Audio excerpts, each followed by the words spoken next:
Hi everybody and happy Saturday. I'm KHOU 11 meteorologist Pat Cavlin, just with an update on some storms that are beginning to move into Harris County. So if you are out and about this afternoon, if you're out and about right now, heads up, you may want to head inside pretty soon because these are some pretty big storms with a lot of lightning and a lot of heavy rain. So if you're hearing the thunder where you are right now, that's kind of a sign of things to come. Let's get in for a closer look. You can see a big storm right now on the northeast side of the Beltway, and then also some bigger storms down to the south of the Beltway over the Alvin area, getting down towards Angleton and Lake Jackson. As we get in for a little bit of a closer look here, you can see quite a bit of rainfall with this up towards Dyersdale, going up the East Tex Freeway towards Atascocita. Lake Houston, heads up, you've got some thunder and lightning in your area.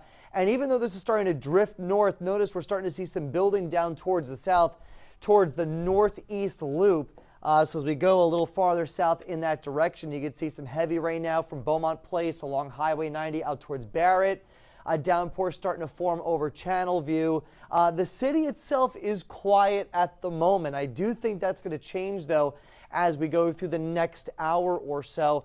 Here's the reason why. This big storm to the south here over Bonnie, Manville out towards Alvin, this is producing quite a bit of heavy rain, thunder, and lightning. And this thunderstorm, like all thunderstorms, puts out what's called an outflow boundary, so a big rush of air, of colder air. And you can actually see that on radar as we turn up the intensity of our radar, the sensitivity of radar, and you can see that outflow boundary racing north right there. It's that thin green line, so that's pushing to the north. We also have an outflow boundary from this storm along the northeast belt right there, and that's pushing south. And if these two end up colliding, I know it's kind of hard to see here with everything going on, but if those two end up colliding, then we're going to have a storm, I think, develop over the city. So there's outflow boundary number 1. Here's outflow boundary number 2. And so they would collide somewhere, I think, in this area, so pretty much right over the city. And this is going to be the area that we have to watch for new development over the next hour or so. I'll turn off radar so it's easier for you to see. So again, there's outflow boundary number 1, that blue line. There's number 2, that other blue line. And then somewhere over the city, I think we're going to see more development here. We've seen this pretty much every day this week. So today is no different, although it's been pretty quiet so far. So getting in for a closer look, you can see those outflow boundaries kind of racing towards each other again. One from the north pushing south, the other coming in from the south pushing north. So they're kind of zipper up this area. Not a guarantee that we see development, but if I were a betting man, that's where I would guess we would see new storms here again over the next hour. Farther to the south again, Brazoria, Matagorda, Fort Bend County, spotty downpours, spotty thunderstorms. Back into Wharton County, it's more of a steadier rain, but our biggest thunderstorm right now over Brazoria County, just north of Angleton, and then another one just to the west of West Columbia. And then going west on Highway 90 and I-10, just a really wet ride.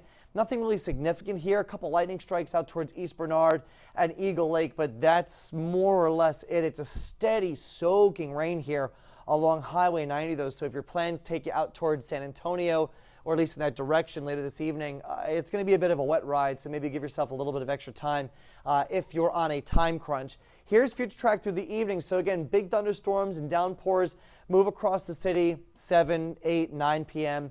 I would say for the first part of the overnight, there's a chance for showers, but everything will start to wane as we go through the next few hours, and then eventually by midnight we should start to turn drier. But I think it's going to be a kind of an active evening for us here across southeast Texas.